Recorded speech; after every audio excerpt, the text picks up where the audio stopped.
예, 저는 백윤옥 선생님부터 소개받은 진재교입니다. 소속은 사범대 한문교육과에 지금 재직을 하고 있고, 그리고 또 대학원은 우리 학교에서 가장 요즘에 잘 나가는 동아시아 학술원에서 또 일을 하고 있습니다. 오늘 강연 주제는 사실은 욕망에 관한 것입니다. 여러분들도 많은 욕망을 가지고 있죠. 여학생들은 내 좋은 남자를 좀 사귀었으면 하는 욕망, 또 남자도 마찬가지고요. 또 지금 취업생들은 내가 좀 좋은 데 취직해서 편안하게 살고자 하는 욕망, 이런 것은 전부 다 사회적인 욕망이죠. 그런데 내 스스로를 돌이켜보면 개인적으로는 욕망이 많을 거 아닙니까? 나 자신에 대한, 내 신체에 대한 욕망도 있을 테고, 또 내가 하고 싶은, 또 사적으로 하고 싶은 여러 가지 욕망이 있는데, 그런데 이 자본주의 시대는 욕망을 그래도 어떤 특별한 조건이 없으면 다 마음대로 발산할 수 있는 시대였지만, 여러분이 지금으로부터 100년만 과거로 돌아가면 내가 하고 싶은 욕망, 내가 원하는 모든 것을 마음대로 할 수 없는 그런 시대였다는 거 여러분 잘 알고 있죠. 그래서 100년 이전에 한 400~500년 전에 과연 어땠을까? 여러분 혹시 노스트라다무스라는 분 알죠? 영화도 한번 했는데 첫 장면이 가장 인상적인데, 종교재판을 하는데 패스트가 걸렸어요. 그리고 패스트가 걸린 사람한테 종교재판을 하면서 이 사제들이 뭐라 그러냐면, 저 사람 몸에 악마가 있기 때문에 패스트가 걸려서 저 사람 사형시켜야 된다고 라고 형장으로 보냈는데, 조금 있다가 판결을 내린 그 사제가 또 패스트가 걸렸단 말이에요. 그러니까 역설적으로 굉장히 아이러니컬한 일인데도 불구하고 결국은 중세 시대에는 종교라는 것이 굉장히 크게 작용했고, 또 사람의 일상을 전부 다 속박시켰단 말입니다. 지금도 마찬가지로 뭐 다른 부분이 속박시키는 것이 있을 텐데, 그래도 우리가 이야기하는 그 500년 전에 비해서는 뭐 훨씬 지금은 자유롭겠죠. 그리고 오늘 이야기하고 싶은 것은 욕망. 도대체 욕망이 우리가 알고 있는 500년 전에는 어떻게 작동을 했던가, 그리고 우리가 인간이라고 부르는 그것과 욕망은 어떻게 연결 지을 수 있을 것인가에 대해서 이야기를 해보고자 합니다. 자, 그러면 중세 인간, 사실 이념에 갇힌 욕망의 주체가 되지 못하 객체가 됐다는 거죠. 여러분 한번 읽어보세요. 여러분 허균이란 분 알죠? 어렵게 생각하지 마. 허균은 홍길동전을 지었던 사람이고, 그 홍길동전을 지은 허균이 뭐라 그랬냐면, 남녀간의 정욕은 하늘이 준 것이고 윤리와 기강을 분별하는 것은 성인의 가르침이다. 하늘은 성인보다 높으니 차라리 성인의 가르침을 어길지언정 하늘이 준 본성을 거스릴 수 없다, 이런 말을 했어요. 이게 무슨 말을 했냐면, 왜 이렇게 말했냐면은 유교가 지배했던 사회에는 예를 들면 부모님이나 친척이나 또 선생님이나 이런 분들이 죽음이나 상이 나면은, 상이 나는 동안에는 술도 먹으면 안 되고, 그리고 음악을 들어도 안 되고, 또 부인하고 같이 잠자리를 해서 안 된단 말입니다. 그러니까 욕망을 사실 어떻게 보면요, 성인이 소위 공자가 가르친 대로 하다 보면 욕망을 갖다가 억누르거나 은폐시키거나 혹은 가둬야 되잖아요. 그런데 흑유는 가만히 생각하니까 내가 하고 싶은 대로 하는 것이 왜 이상하지? 라고 의문을 가졌는데, 그래서 흑인이 문제제를 한 것은 뭐냐면은, 내가 내 마음속에 일어나는 하는 것은 내 본성이다. 상중에라도 내 부인하고 자고 싶고 술을 먹고 싶고 또 음악을 듣고 싶은 것은 내 본성인데, 그런데 뭐 하지 마라. 상중에 뭐 하지 말라는 것은 전부 다 성인, 소위 말해 공자가 가르쳐 준 것 아니냐. 그런데 따져보니까 공자보다는 하늘이 높다. 그래서 나는 높은 하늘을 따르지 성인의 말씀을 따르지 않겠다. 요즘 말하면 아주 이단자죠. 그러니까 이런 생각을 가진 사람이 그 시대에 살기는 힘들잖아요. 그러니까 결국 흑유는 역무사건에 희생되어서 역무죄를 죽어버려요. 그래서 흑윤의 무덤은 없어요. 없는데 가짜 무덤이 있어요. 그러니까 시체가 없는 무덤. 가물만 있는 거예요. 그러니까 흑유는. 이렇게 몇백 년 전에 이런 주장을 했으니 그 당시에 살아남기란 건 힘들 거 아닙니까? 그게 당연히 역모에 걸려 죽는 거고. 그러니까 여러분이 배웠던 홍길동전 같은 것도 사실은 체제를 부정하는 거잖아요. 그게 율도국이 되었던 뭐가 되었던 어쨌든 간에 그 체제가 가지고 있는 여러 가지 모순이나 여러 가지 것들이 못마땅하니까 이 작품을 통해서 자기가 원하는 것을 바라는 것을 이야기하고자 했던 거죠. 그러니까. 그래서 홍길동전에 나오는 홍길동은 신분이 뭐예요? 네? 다 서자로 배웠죠? 서자가 아니고 을자예요. 을자. 서와 을이 있는데 서자는 뭐냐면은 옛날에 첩을 가질 수 있는 사람은 대부분 양반이잖아요. 그런데 어머니가 그냥 일반 평민이나 서민이면 거기에서 난 자식은 서자라 그래요.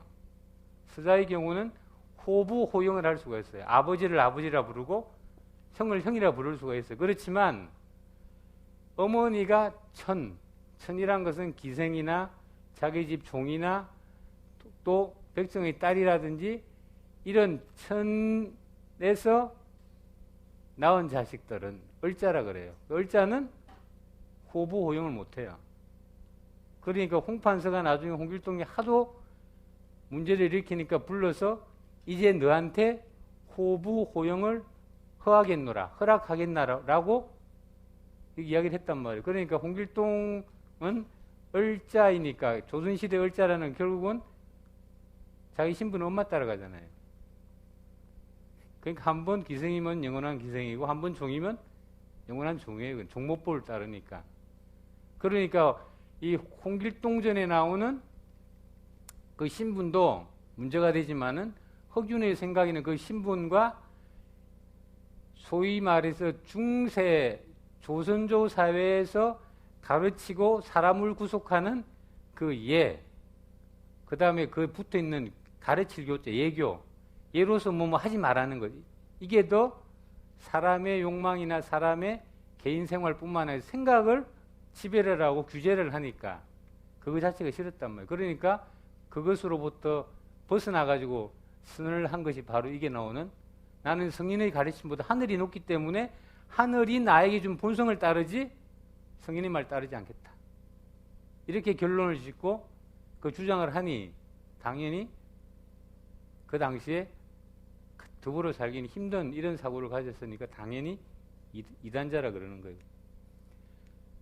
자, 그러면 이 중세 양의 동서를 막론하고 동양과 서양을 막론하고 이 중세에는 사실은 철학자나 문인들 어느 누구도 요즘 말 욕망, 자기 안에 있는 욕이라는 것, 이것을 긍정하지 않았단 말이에요. 특히 여러분이 알고 있는 성이라는 것을 갖다가 의도적으로 도외시하거나 의도적으로 추방하거나 아니면 그것에 무관심했단 말이에요. 그런데 여러분들 어떻게 태어났어요? 손잡으니까 태어난 거 아니잖아요. 그죠? 인간이 가장 원초적이면서도 인류가 태어나고 죽고 내지는 앞으로도 영원히 없어지지 않는 건 이 성이에요, 성.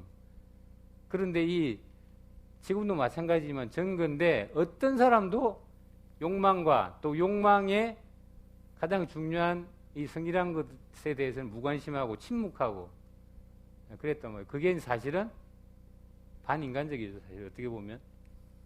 그래서 이 프로이드라는 사람이 그래 자꾸만 뭐 이야기하는 게 성적 충동이니 이렇게 이야기를 하지만 굳이 현대적인 이 프로이드 이론을 이야기하지 않더라도 여러분 잘 알고 그리스 로마 신화에 나오는 이 디오니소스라는 사람은 이 존재는 육체를 찬미하는 신이지만 이 욕망을 갖다가 상징하잖아요. 그리고 여러분이 알고 있는 또 비너스, 다른 말 아프로디테라는 이 상징은 또 뭡니까? 풍만한 여성과 풍만한 미를 상징하잖아요. 그 그림으로 다시 보여드리겠습니다. 이런 것들이 전부 다 그때 서양에 있던 그림 그린 사람들이 뭘 생각하고 그랬겠느냐? 그 내면 속으로는 이런 성이나 욕망 이런 것을 긍정하니까 그랬단 말입니다. 그러니까 이렇게 세상이 이념과 종교와 또 어떤 성인의 가르침으로 포장을 하고 하지 말라고 했지만은 사람의 내면 속에 있는 욕망, 그 다음에 이 성, 이런 것들은 결국은 가두거나 유폐시킬 수는 있지만은 소멸시킬 수는 없는 거란 말이에요. 또 욕망을 억제하거나 또는 못하게 할 수는 있지만은 한 개인에 있는 내면 자아 속에 있는 욕망은 잠재울 수는 없는 거란 말이에요. 그래서 우리가 이야기하고자 한 거 욕망을 갖다가 그러면 유폐되고 갇히고 억압받고 억제된 이 욕망을 끄집어내었을 때 어떤 의미를 지니는 것이냐라는 것이 사실은 중세 르네상스와 전근대 동아시아에서 시대적 의미가 있고 또 역사적인 의미가 있다라는 것이 오늘 강의의 주제입니다. 알다시피 뭐 여러분들 칸트도 뭐 잘 모르잖아요. 저도 잘 몰라요, 칸트는. 또 그 다음에 마르크스 많이 들었죠? 지금은 사라지고 없지만은 제 대학 다닐 때는 최고의 필독서 내지는 최고의 고상한 책이라고 했더니 마르크스란 사람이 썼던 책들 그리고 이런 것들은 전부 다 뭐냐 사람의 착취나 사회적 구조라든지 인간의 억압 이런 걸 문제를 삼고 했지만은 실제적으로 가장 중요한 이 성의 문제는 이야기를 안 했단 말이에요. 그런 점에서는 사실은 칸트도 마르크스도 막시스들도 사실은 개인적으로 좀 못마땅해요, 저는. 자, 그러면은 욕망은 역사적으로 어떻게 이야기될 수 있느냐? 서구에서는 여러분 알다시피 종교라는 것이 발전하면서 나중에 큰 영향을 미치는 것은 두 가지 종교가 있잖아요. 하나는 캐톨릭, 그리고 나서 개신교, 그리고 하나는 이슬람이잖아요. 그죠? 또 하나는 불교는 있죠. 어쨌든 간에 이 서구에서 이야기하는 것은 이슬람은 서구라기보다는 중동 내지는 아시아에서 많이 믿고 그 다음에 터키 빼놓고는 대체적으로 유럽은 캐톨릭과 개신교를 믿는데 이 서구의 경우에는 우리가 말하는 르네상스 이전에는 어떤 사람이 가장 바람직한 사람이냐? 그건 종교적 인간형이죠. 금식을 하고 금욕을 하고 그 수사처럼 사는 것 혹은 신 안에서 평온을 구하고 영혼을 구원받고 하는 이런 방식으로 사는 것이 가장 바람직한 인간형이라고 생각을 했던. 그럴 때는 뭐냐면은 이성, 욕망보다는 감정보다는 감각보다는 이성이 사실은 선의 가장 근원이고 나머지 충동적이거나 감정적이거나 감각적인 욕망 이런 것들은 악의 인연이다. 악의 고리다. 이렇게 하기 때문에 이렇게 살지 않으려고 하고 결국은 종교적으로 사는 것이 가장 바람직한 인간형이라고 이야기를 하는 거죠. 그래서 종교적 생활을 하기 위해서는 도덕적인 생활이 필요한데 이 도덕적인 생활에 가장 중요한 게 뭐냐면은 욕망을 억압하는 거예요. 혹은 욕망을 길들이는 거죠.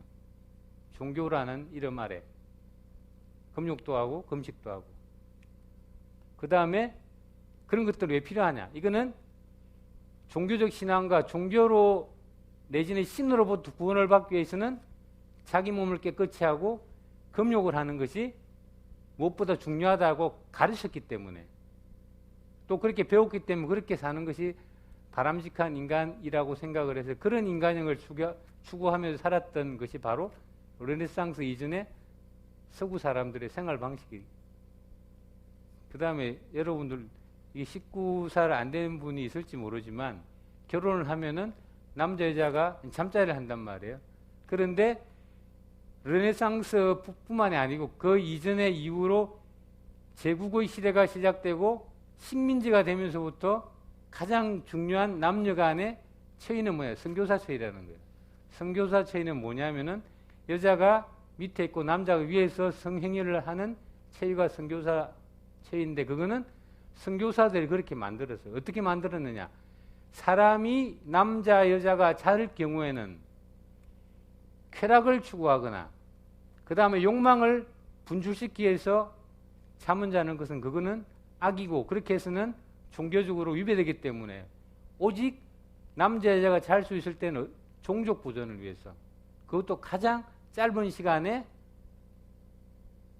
후손을 만드는 이런 방식을 생각했기 때문에 선교사 체이라는 것은 흔히 말 여자가 밑에 있고 남자가 성형이라는, 그래야만이 남자의 정액이 다른 데 흐르지 않고 가장 많이 보존이 되고 짧은 시간에 쾌락 없이 끝낼 수 있다는 이 선교사 체이, 어떤 다른 체이도 용납하지 않았다면. 그러니까 제국의 시대에 식민지 시대 가서 보니까 아프리카나 저기에 아메리카서 가서 보니까 다양한 처이들이 있는데 저거는 짐승이다, 저건 악마들이 하는 처이기 때문에 저거는 금해야 된다 라고 이 신부들이나 이 선교사들이 개종을 하면서 가르친 것이 바로 이 선교사 체이예요. 그러니까 거꾸로 말하면 사람이 가장 욕망을 그래도 발산시킬 수 있는 것이 남자 여자가 자는 건데, 이것까지도 스스로 조절하고 인위적으로 가르쳐서 못하겠단 말이에요. 이런 것들이 결국은 서구에서 말하는 종교적인 인간형을 추구하기 위해서 남녀 간의 욕망은 물론이고 남녀 간의 자는 행위마저도 규제를 하는 이런 이상한 일이 일어났다는 거죠. 그래서 거꾸로 말하면 이 선교체에는 남성의 권위도 있지만 또 종교적인 의식을 여성한테 강요하는 거예요. 다른 말로 하면은 가부장제의 다른 모습이죠.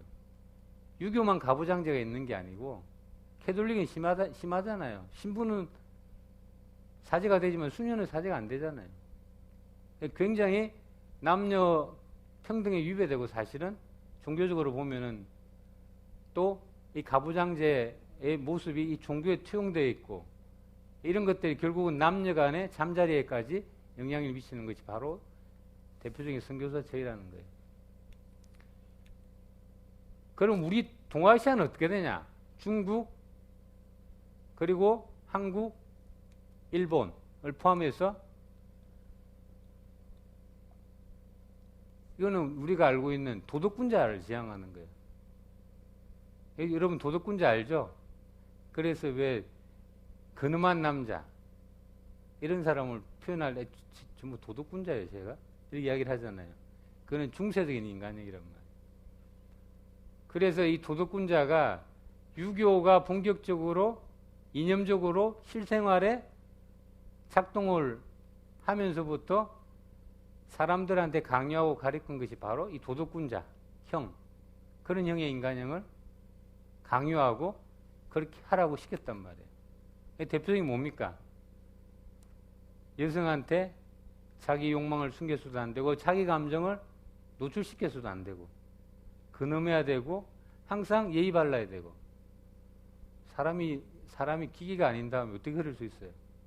그런데 그렇게 인위적으로 하다 보니까 내가 가지고 있는 욕망을 스스로 유폐시키고 스스로 가두고 스스로 억제를 하니까 사람이 사실은 돌처럼 아무 감정이 없는 사람처럼 이렇게 돼버리잖아요. 그게 좋은 건 아니잖아요. 그죠? 그래서 여러분 알다시피 청산을리 벽계수야 수의감을 자랑 마라 라고 황진이가 벽계수를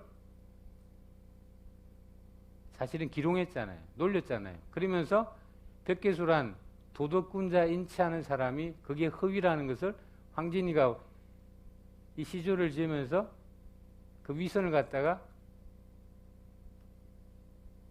요즘 말은 까발겨가지고 너 위선자잖아 라고 했던 시조가 그런 거란 말이에요.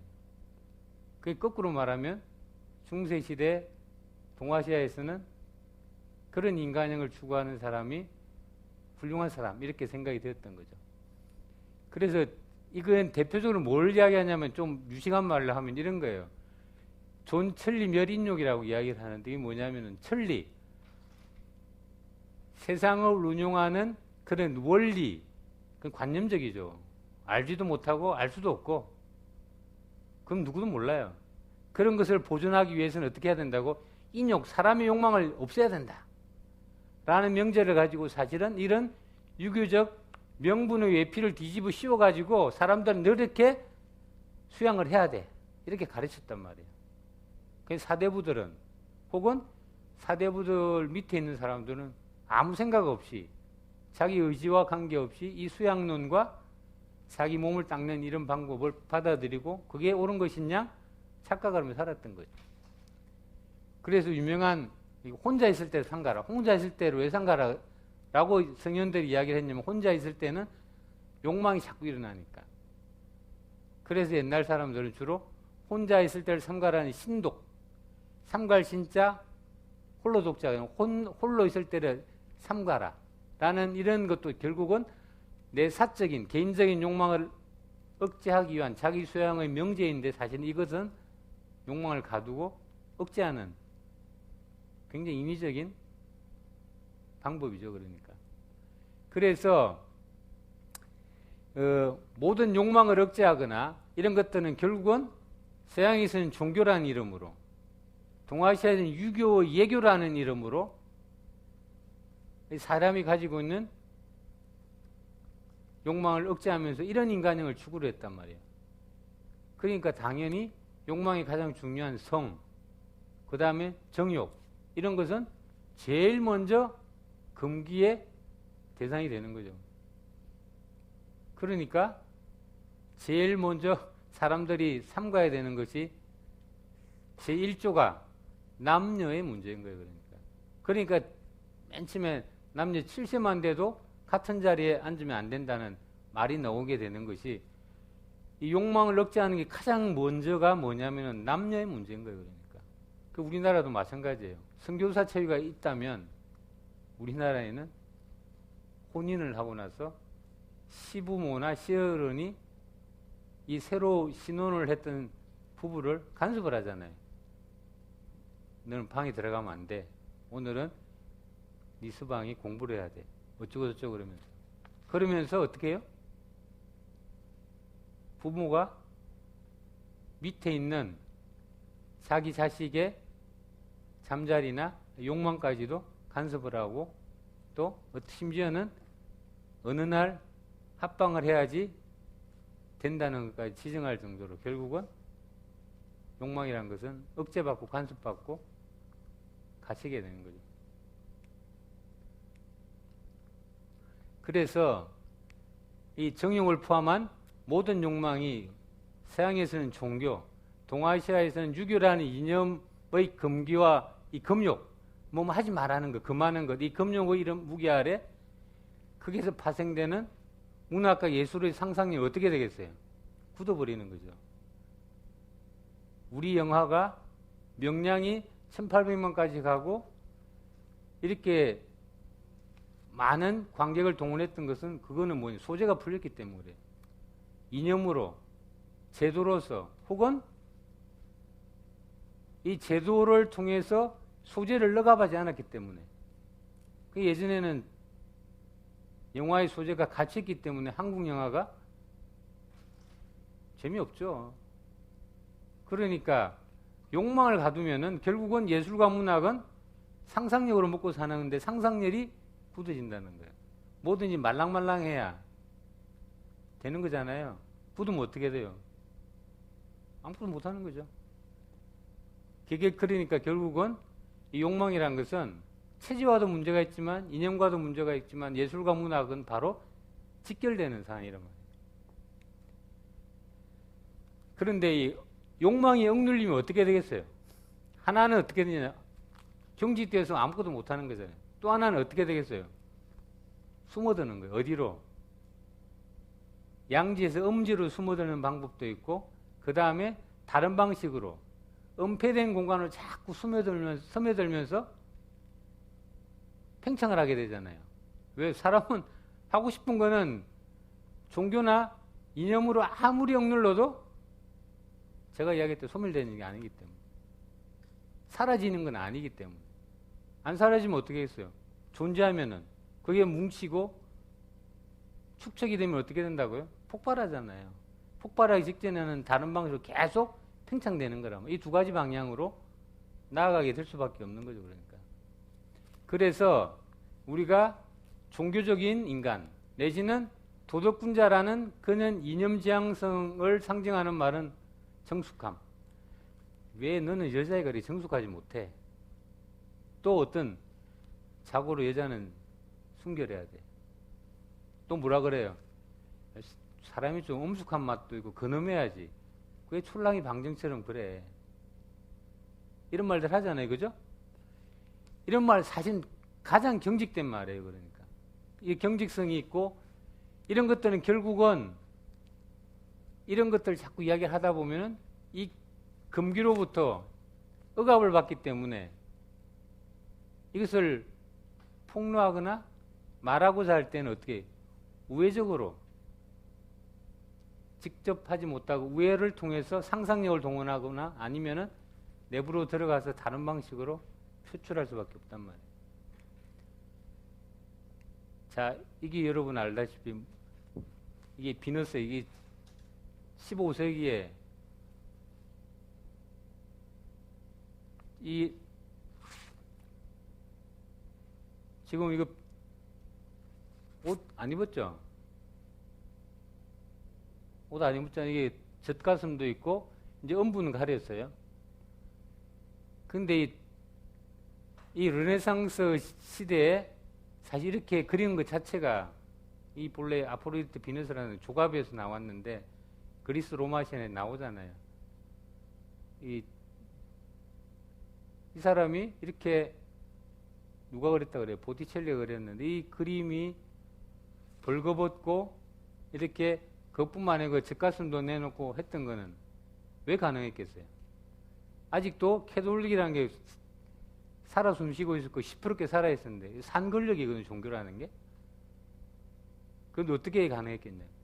이거는 그리스 로마를 빌려왔던 거예요. 아까 말 우회적인 방법을 썼던 거예요. 그러니까 서양의 모든 문화의 원천, 상상력의 원천은 그리스 로마라는 문화와 그리스 로마 신화잖아요. 그 신화의 세계에서 탈출구를 찾은 거예요, 이 사람들은. 그러니까 직접적으로 당대의 육체를 드러내거나 그 다음에 정욕을 발산시키는 그림은 그릴 수가 없단 말이에요. 그러니까 결국은 이 사람들이 예수라는 사람이 이 상상력을 동원해서 우회로를 찾은 것은 바로 그리스 로마 신화. 이 그리스 로마 신화를 통해서 인간을 재발견하자. 이런 방식을 추구를 했는데 가장 먼저 드러났던 게 바로 이 그림이에요. 그림을 통해서 사실은 앞으로 세계가 어떻게 진행되어야 되고 앞으로 세계가 어떤 방식으로 하는 것이 바람직한 것인가에 대해서 그림을 그래서 표출했단 말이에요. 이거는 15세기경. 이건 쾌락의 동산인데 이거 지금 그림이 좀 희미한데 여러분들 보면 여기는 쾌락이라는 게 여러분 아담과 이브 알죠? 결국은 쾌락 때문에 그게 저주를 받은 거잖아요. 근데 이 보면 이 그림 안에 있는 모든 남녀는 지옥, 종교로 말하면 지옥에서나 할 수 있는 체위, 성관계, 자세들 다 나와 있어 이게는. 그런데 이거는 또 왜 이렇게 가능했느냐? 16세기도 안 되고 15세기 말 16세기인데 왜 이런 그림을 그리도록 허락하고 이렇게 버젓이 공공의 장소에서 이렇게 사람들이 볼 가능성이 있었느냐? 왜 그랬겠어요? 이거는 아담과 이브처럼 저렇게 하면 죄악이다. 라는 역발상을 통해서 그랬기 때문에 그렇게 설명을 한단 말이에요. 여러분들 모든 그림은 내러티브가 있는 거예요. 서사가 있단 말이에요. 이 서사 속에는 이런 체위나 이런 남녀가 벌거벗어서 했던 행동들은 동물과 같은 행동이고 악마와 같은 것이고 그 쾌락은 곧 이 쾌락의 동산에서 벌어지는 것은 악마다. 이 역발상을 통해서 선전을 하니까 명분적으로는 제어할 수가 없잖아요. 그래서 이런 그림이 등장하게 되는 거예요. 그 다음에 이제 조금 더 나가면 이제 집단이 아니라 그리스 로마 신화도 아니고 종교적인 해석도 아니고 개인적인 이런 그림이 나온단 말이에요. 이분은 비너스라고 그랬는데 사실은 표현은 이렇게 비너스라고 했지만 사실 이 얼굴 한번 보세요. 이게 이렇게 여성이 여러분이 독자잖아요. 그림의 독자인데 독자를 향해서 시선을 보면서 유혹하는 장면 이 그림이 처음이에요. 서양에서. 여러분을 향해 있잖아요. 그것도 여러분 항상 이렇게 남녀간에서 시선은 이렇게 바라보는 것보다는 사선으로 보는 게 가장 유혹적이고 좀 유식한 말 에로틱한 거예요. 이 그림이 그런 건데 이 개인이 독자를 향해서 더군다나 벗은 여성이 비너스라는 이름을 달았지만 벗은 여성이 독자를 향해서 하는 그림은 이 그림이 처음이고 결국은 더 발전하게 돼서 노골적으로 이제 여성의 신체, 욕망을 이런 식으로 분출하기 시작한다. 이제 이거는 또 역으로 나오는 거예요. 역으로 이게 지금 비너스, 지금 큐비트가 거울을 가지고 있고 비너스가 자기 몸을 본단 말이에요. 이런 서사라는 것은 이 그림에서 이런 구도, 서사는 또 처음 등장. 그림을 통해서 그림 안에 액자 안에 또 몸이 있잖아요. 신체가 있고.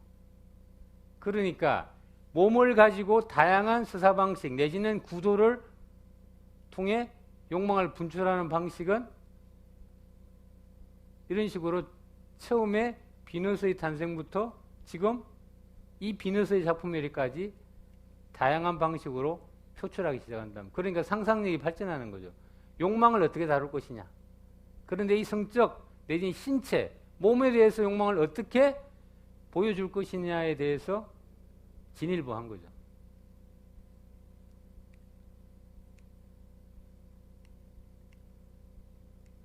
자, 그러면 서양 그렇다 치고 그러면 우리나라는 어떻게 되느냐? 우리나라도 여러분 사람 사는 게 서양 다르고 동양 다르잖아요. 옛날에는 인터넷이 없었지만 사람 생각이나 지적 능력이 다 비슷하기 때문에 자본주의가 일어나기 전에는 대항해 시대가 일어나기 전에는 지역별로 문화, 문명권이 형성이 되어 있지만 그 지역별로 형성된 문명권이 그렇게 시간적으로나 멀어지지 않아 멀지 않은 시간에 다 비슷한 현상들이 일어난단 말이에요. 그럼 동아시아도 마찬가지죠. 이게 겸재정선이란 겸재 알죠? 진경산수를 그랬던 유명한 화가잖아요. 그 당대 최고의 요즘 말하면 스테디셀러, 베스트셀러가 스테디셀러 아주 많은 그림을 그렸어요. 이분은 80살이 넘도록 그림을 그려요. 왜? 어떻게 그렸겠어요? 안경을 끼고. 안경이라는 것은 여러분 지금 다 끼고 있지만 안경은 당시로서는 17세기, 18세기 안경이라는 것은 문명의 이기에 총화였어요. 그러니까 안경을 끼니까 크게 보이고 안 보이는 게 보이니까 새로운 눈을 얻었다고 할 정도니까 이 안경을 통해서 겸재정선이 오랫동안 그림을 그렸는데 이 그림도 겸재가 그린 그림 중에 하나인데 이 보세요. 이거는 밑에 거 보고 이거는 뭘 상징해요? 이 남근이잖아요. 이거는 여성의 음부란 말이에요. 근데 이걸 그냥 남성과 여성의 성기라고 이야기를 안 하고 그냥 음양산수라고 그러는 거예요. 왜? 남자의 상대적인 사람이 존재가 여자고 양의 상대적인 음이니까. 그래서 음양산수라고 이름을 붙인 거예요. 그러니까. 그런데 실제적으로는 노골적으로 상징성을 부여했던 남자와 여자의 성기를 그려놓은 거예요. 그런데 어떻게 했다고요? 그냥 음양산수도 라고 하면서 그 요즘 말하면 좀 약간은 이단적인 것을 희석시켜버리는 거예요. 여러분 상상도 못했을 거 아니에요. 김재정선이 저런 그림도 그렸네. 그러니까 사람이라는 게 결국은 생각이 비슷하니까 그림을 통해서 겸재정신이 뭘 말하고자 했겠어요. 그러니까 결국은 음양이라고 그럴듯하게 이념적으로 유교 성리학의 큰 개념어를 가지고 이야기를 했지만 그냥 하고 싶은 말은 남자 여자 다 욕망이 있는 거다. 그걸 이렇게 남녀의 성기를 가지고 상징을 한 거예요. 그러니까 그 다음에 우리나라 민화에 이 18세기 조선 후기 민화인데 보세요 한번. 우리나라 풍속화 단원 기몽도나 해문 신윤복 빼고는 대부분의 풍속화에는 당대 살아가는 남녀가 등장하지 않아요. 대부분은 관계없는 뭐 도롱이 쓰고 낚시질 하거나 우리 일상생활에서 생활과는 관계없는 소재가 등장하는데 민화에는 그러지 않아요. 민화에는 이 뭐예요 지금? 우리 남녀가 가장 미래의 장소가 어디입니까? 지금이야 뭐 여관도 없고 모텔도 없고 카페도 없고 영화관도 없고 예전에는 전부 다 물레방앗간. 그렇죠? 근데 이거는 물레방앗간이 없으니까 자꾸 숲속에서 만나는 거예요. 그러니까 숲속에서 만나니까 인물이 적을 수밖에 해요. 그래서 남녀가 밀회하는 장면이에요. 아니 떳떳하면은 저렇게 하겠어요? 떳떳하면 그냥 집에 가든지. 떳떳하지 못한 남녀가 저렇게 만나는 게 어디서요? 숲에서. 이걸 갖다가 민화는 이렇게 남녀의 문제를 잘 포착하고 있단 말이에요. 자, 여러분들 구몽 알죠?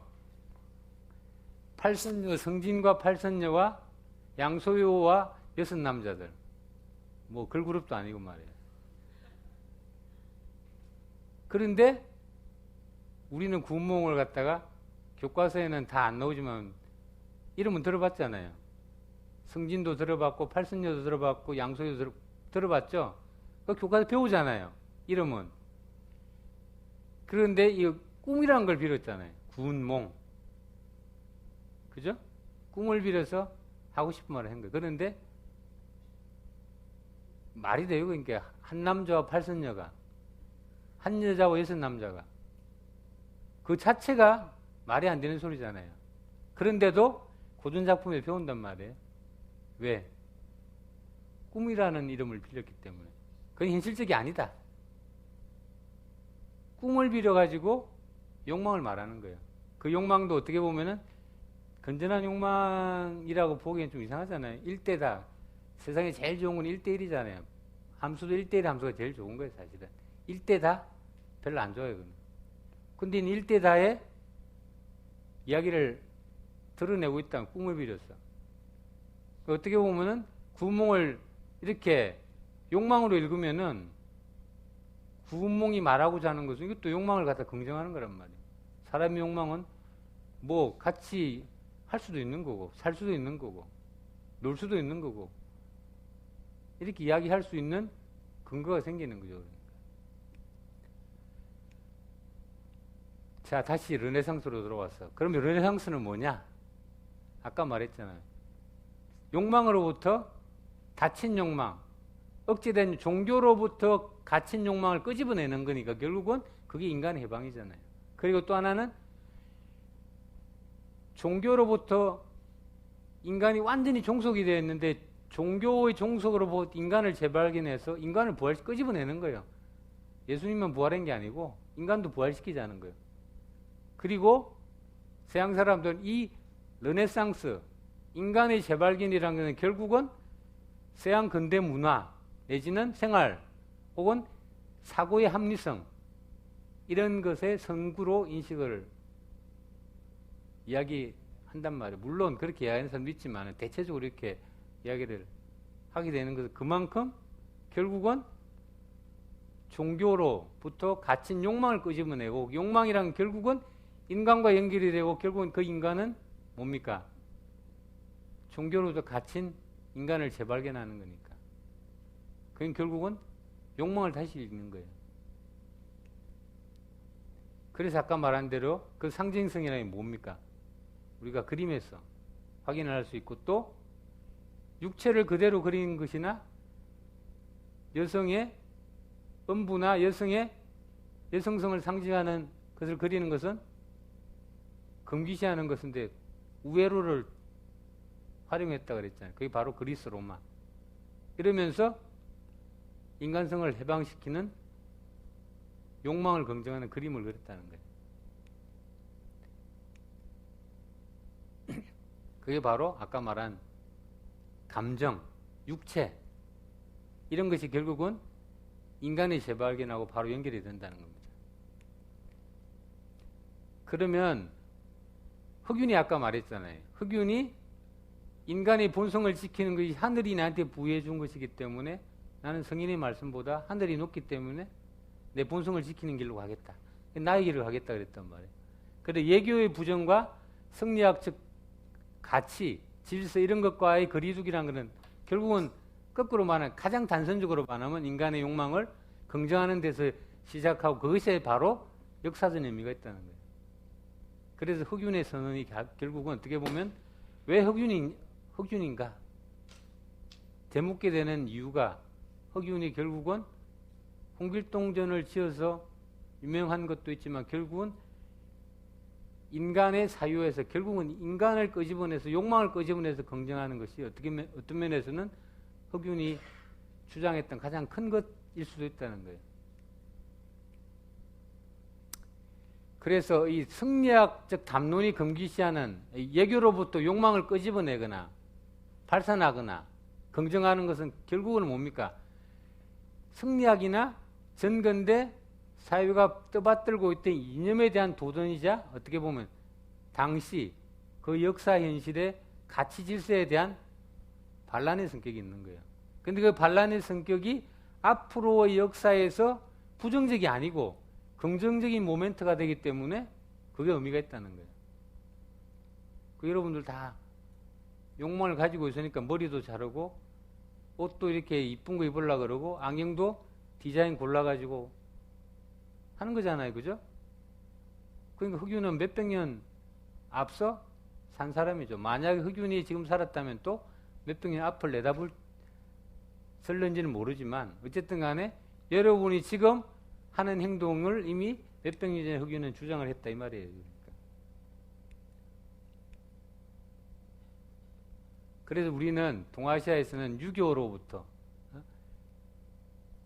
벗어나는 인간형, 서양에서는 종교적인 인간형으로 벗어나는 인간형, 그런 욕망과 그런 주체를 주목하는 것 자체가 의미가 있다는 것이 핵심 주제입니다. 오늘. 그런데 욕망을 벗어나는 방법 중에 가장 원초적인 게 뭡니까? 원초적인 본능이 남녀 간의 문제잖아요. 그래서 남녀 간의 사랑을 나누며 우리 학교 교훈이 인이예지잖아요. 인이예지가 금기시하는 것이 희노애락 애오욕이에요. 혹은 희노애락 애오구. 이런 것을 갖다가 배치되는 건데 인이예지하고는요. 그런데 이런 희노애락 애오욕을 분출하는 인간을 주목해서 그걸 문학으로 혹은 예술로 포착하고 혹은 발산하는 것. 그게 그 당시에는 시대를 뛰어넘는 의미가 있다는 거예요. 또 하나는 도덕군자, 이를 조롱하는 황진이나 또 욕망을 긍정하는 문학작품이나 예술작품이 이제 본격적으로 등장하는 그게 외설적이거나 그 다음에 음담패설적이나 이런 게 아니라는 거예요. 지금은 그렇게 하면은 잘못하면은 음담패설 잘못하면 요즘 말하면 여성한테 잘못 이야기하면은 걸리잖아요. 그죠? 그러니까 지금은 그걸 풀어놓은 시대이기 때문에 그걸 하는 건 이상하지만 이거는 시대적인 의미가 있기 때문에 그것을 이야기하는 자체가 음담이나 패설이나 혹은 어떻게 보면 나쁜 것이 아니라 이런 뜻이 있는. 그러니까 이런 사례가 예를 들면 여러 문학 작품에서, 그림에서 혹은 또 다른 방식으로 이야기가 된단 말이에요.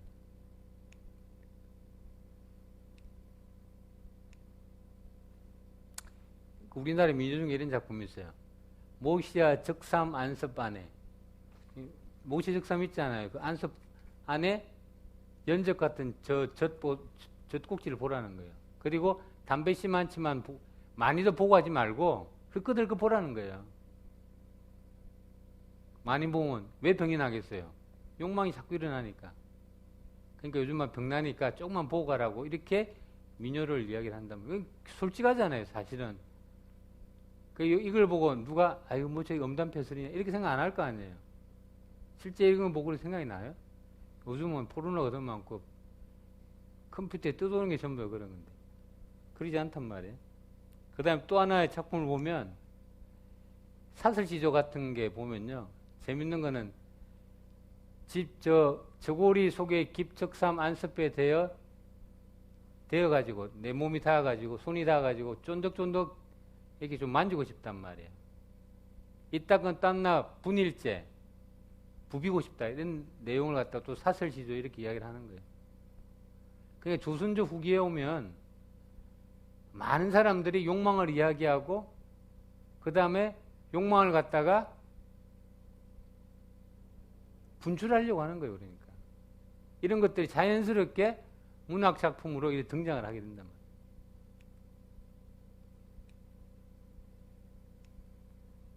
여러분 춘향전 배웠죠? 춘향전은 배웠지만 이건 안 가르쳐줘요. 고등학교 교과서에는. 왜? 외설스럽다 그래서. 이걸 보면 음란 소설이라 그래요. 그 춘향이 나이가 몇 살이었어요? 예? 16이잖아요. 16살 중학교 몇 학년이죠? 중학교 2학년인가 3학년인가? 그 이대룡도 비슷할 거 아니에요, 그죠? 성춘향 이대룡. 요즘 중학교 다니는 모심의 기집애들이 하는 행동이 이렇단 말이에요. 나는 탈 것이 없으니 지금 밤 삼경이면 11시부터 1시까지, 새벽 11시, 1시부터 저녁 11시부터 1시까지인데 삼경 깊은 밤에 춘향배를 넌지시 타고 혼니불로 돛을 달아 내 기계로 노를 저 오목섬에 들어가. 이거는 성행위를 이야기하는 거예요. 그리고 순풍의 음양수를 시름없이 건너갈 때 말을 달아 탈량이면 걸음질이 없을 소냐. 마부는 내가 되어 내 구정을 넌지시 잡아 구정걸음 반부세 화장으로 밤이야 반부세 반. 이게 잘못 썼어요. 반부세 화장으로 걸으라. 기총맞기도 뛰어라. 너하고 나하고 이렇게 성행위를 하는 장면을 이렇게 노골적으로 이야기를 하는데 이거는 여러분들 춘향전에 이런 구절이 있다면 모르죠. 이것보다 더한 구절이 많아요. 그런데 여러분들은 연려춘향 수절가의 내용만 보는 거예요. 아니면은 암행어차 출도나 그건 배우는 거지. 왜? 교과서니까. 여러분들이 제일 좋은 텍스트는 교과서라고 하는데 교과서는 이념적이고 그거는 정부가 국가가 권력이 사회가 얼마든지 정전인 것을 가정하고 바꿀 수 있는 거예요. 근데 여러분 머릿속에는 교과서에 나오는 거 훌륭한 문장이고 제일 좋은 작품이라고 생각할지는 뭐 이건 오산이에요. 90%는 쓰레기 같은 작품도 많고 안 배워도 될 작품이 많은 거예요. 그런데 교과서를 왜? 시험에 나오니까. 안 그러면 성균관대가 어떻게 들어와요? 열심히 배워야지. 그런데 어떻게 배워요? 모르는 거지. 그러니까 대학 딱 들어오는 순간에 내가 뭐 배웠지? 내 가슴에 남는 거는 아무것도 없는 거예요. 춘향전? 장면만 떠오르는 거죠. 테레비나 교과서 내용은 안 떠오르잖아요. 뭘 생각해나 여러분들? 고전 작품 중에 전부 써머리만 배운 거 아니에요? 요약문, 학원에서 하는 요약문만 줄거리, 등장인물, 배경, 주제, 소재 그런 거 배웠잖아요. 우리 국어교육의 현주소예요, 이게. 감동이 없는 거지. 그 백날 배우면 아무 감동이 없어요. 이런 거 안 가르쳐 주잖아요. 그러니까 춘향전에도 바로 이게 제일 핵심은 이런 성춘향하고 이도령이 만나서 이렇게 성행위 하는 장면, 만나서 사랑을 나누는 장면, 사랑가라면 사랑가. 이런 게 사실은 당대의 여러 가지 욕망을 분출하는 가장 좋은 텍스트가 되는 거예요. 그 다음 한시 중에 16세기 한시인데 보세요. 이거 나중에 그림 설명할 때 다시 잘 들어보세요. 창박 삼경인데 비부슬부슬 내리는 때 두 사람의 심사야 양인 심사 양인지 두 사람의 마음속에 있는 일이야 두 사람만 알잖아요. 아니 두 사람만 차고 두 사람만 사랑을 나누는데 나머지가 어떻게 할 거야. 그러니까 환희 기쁨의 정은 미흡한데 새벽에 밝고 온단 말이에요. 그러니 비단적 삶은 찾고 이제 가면 언제 오나요? 우리 언제 또 만날 수 있을까요? 영화 같은 장면이잖아요. 이 몰래한 사랑이죠. 그죠? 아니 부인 같으면 자기가 합법적으로 뭘 했을 것 같으면 다시 만날 뭘 물어? 안 묻겠죠, 그죠? 그러니까 이런 식으로 한시에서 이렇게 등장하게 된단 말이에요. 대표적인 시가 황진이 시조 있잖아요. 춘풍 이불 속에 서리서리 넣었다가 어른님 오시는 날 밤에는 굽이굽이 펴리라. 그게 뭡니까? 시조 끝에 내 사랑하는 님과 동짓달 기나긴 밤을 갖다 동짓달이 밤이 길잖아요. 그 한 시간을 뚝 잘라내어서 춘풍 봄바람 이불 안에 깊이 꼬불쳐 두었다가 어른이 내 사랑하는 사람 오시는 날 밤에 그걸 꼬불치는 걸 길게 펴서 즐거운 사랑을 나누겠다는 게 똑같은 거예요. 그러니까 이게 조선시대에도 사람이 살았던 곳이고 감정을 지녔던 인간이 살았던 곳이기 때문에 이런 시가 나오고 이런 한시가 나오고 민요가 나오고 작품이 나온 것은 당연한데 이걸 금기시했다는 거예요. 이렇게 하면은 부끄러워하고 혹시 남이 볼까봐 숨겨놓고 이것도 사실은 이 사람은 이 시가 공식 기록에는 잘 안 나타나요. 일종의 야사, 뒷이야기 이런 것이 나타난단 말이에요. 왜 이렇게 하면 욕먹으니까. 그 다음에 18세의 김열한 분은 이분 더 재밌는 분. 이분은 기왕살이 하면서 기생하고 진짜 인간적으로 사랑을 나눴어요. 그 기생이 이 사람을 위해서 제사도 지내줘요. 소위 말해서 남자의 성적 놀이개 내지 욕망의 분출구의 대상으로 기생이 아니라 남자와 여자의 인간관계를 가질 만큼 굉장히 서로를 신뢰를 했단 말이에요. 그러니까 이 김열한 사람은 특히 여성 감수성이 있어요. 세상에 제일 훌륭한 작가는 양성을 가진 사람이에요. 양성. 문학적으로도 예술적으로. 여성성과 남성성을 동시에 가질 수 있고 가져가지고 그것을 이야기하는 사람이 최고의 문학가예요. 최고의 예술가고. 그게 이제 경계를 넘으면 곤란하죠. 그게 넘으면 스트레스 된다가 되고 하기 때문에. 그렇지만 그 교묘한 데서 예술을 표출하는 바로 그런 사람이 훌륭한 작가. 이 김열한 분은 뛰어난 여성의 감수성을 지닌 작가예요. 그래서 보세요 한번. 저녁비 아침 구름 맞이하는 침실에서 정사라는 게 남녀가 사랑을 나누는 정사는 옛날에 7알도 감당이 어렵단 말이에요. 70%도 감당이 안 돼요. 나이가 들어가지고. 그래 젊은 시절 생각하면 마음은 불덩이 갔는데 몸이 안 따른다는 거예요. 그래서 나도 40년 전 15세 한창이었는데 오늘 안 되는구나. 그 다음에 또 하나는 양틀에다 얼룩무늬 비단잎을 품고 다눈 속화 김홍도거든요. 김홍도가 그린 속화라는 것은 춘화예요. 춘화. 속화로 만든 조그만 병풍 아래서 김홍도가 춘화를 지은 거예요. 그러니까 다눈 김홍도가 남녀 간의 사랑을 나누는 다시 설명하게 춘화를 지었는데 그 그린 병풍 아래에서 오늘 밤 안운한 운항 남녀 간의 사랑을 꿈꾸며 운우지정이라는 게 뭐냐면 남녀 간의 사랑을 나누는 그걸 운우지정이라고 그래요. 운우지정이 촛불 아래 몽롱하니라. 촛불 켜놓고 남녀 사랑을 나누는 그걸 상상을 한단 말이에요.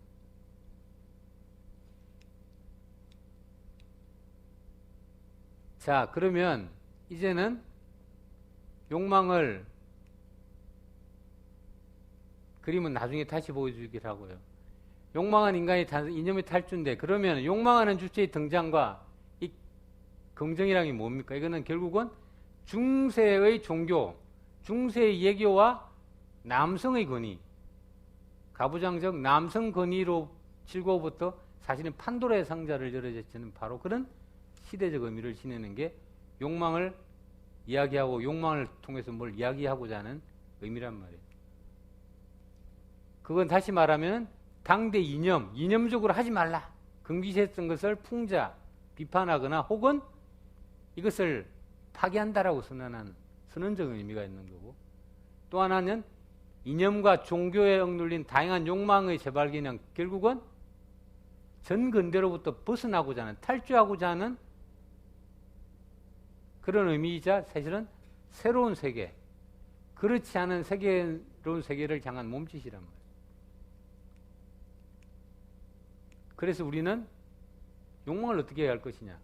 서양에서 가장 유명한 문화사를 지은, 풍속 역사를 지은 이 푹스라는 사람이 뭐라 그랬냐면, 한 시대 사회상을 가장 잘 반영하는 어디에 있다고요? 성의 표현에 있는 거예요. 우리가 아무리 이념적으로 고상하게 교양적으로 뭘 말하고 해도 결국은 남녀간에 사랑하고 결혼하고 애 놓고, 그죠?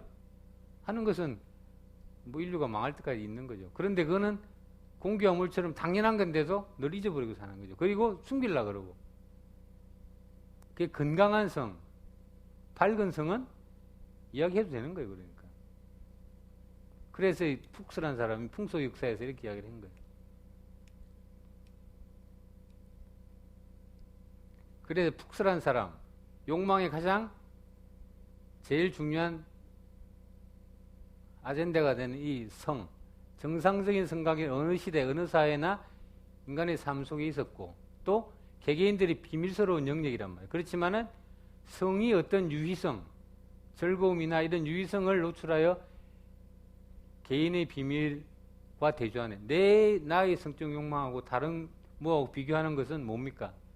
어느 사이에 있는 거예요. 그러니까 늘 훔쳐보려고 하고, 또 한편으로는 비교해보기도 하고. 그러니까 여러분들이 포르노를 보는 거고 영화를 보는 거 아니에요?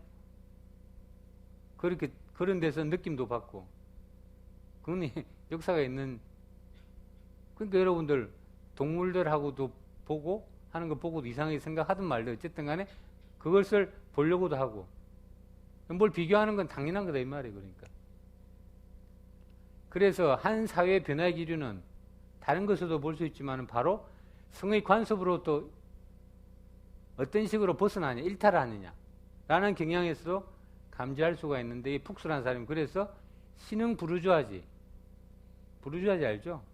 프롤레타리아 부르주아지는 부르브라는 어원인데, 부르브는 도시라는 데서 나왔는데, 이 부르주아지, 자본주의 형성 과정에 제일 중요했던 계급인데, 이 부르주아지 등장 바로 뭐하고 관계냐? 기존의 성적 관념으로부터 벗어나려고 하는 경향과 맞물려 있었단 말이에요.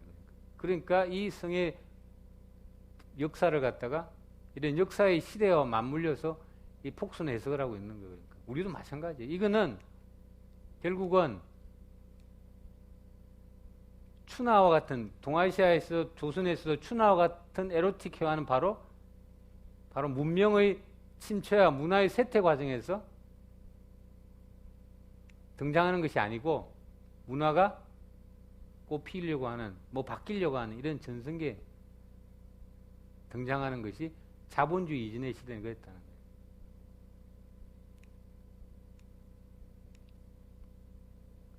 자, 그러면 욕망을 또 어떻게 이해할 건데, 현대 자본주의 상업 논리, 이건 또 달라요. 여러분들이 세상에 제일 무서운 게 자본 권력이에요. 정치 권력? 이거는 별로 안 무서워요. 이거는 얼마 없으면 없어지잖아요. 독재도 없어지고. 그렇지만 자본 권력은 자본주의가 있는 한 무섭단 말이에요. 그러니까 현대 자본주의 상업 논리, 이 자본주의 핵심은 이윤 추구잖아요. 그게 저급한 이윤이 되었던 건전한 이윤이 되었던 어쨌든 간에 그 저급한 상업주가 됐던 뭐 자본주의가 됐던 이 이윤 추구에서 핵심은 우리가 절제되고 발산했던 욕망을 이제는 자본주의에서는 이것 부추기고 한편 인간 내면에까지 잠재했던 욕망까지 우리가 알지도 못한 인식하지도 못한 욕망까지 끄집어내어 가지고 상품화시킨 문제점이고 또 하나는 쾌락 아주 우리 내면에 있는 기쁨의 즐거움 이런 것들을 갖다가 이윤 추구의 도구를 삼는 경향인데 그건 폭력이에요. 그러니까 여러분들이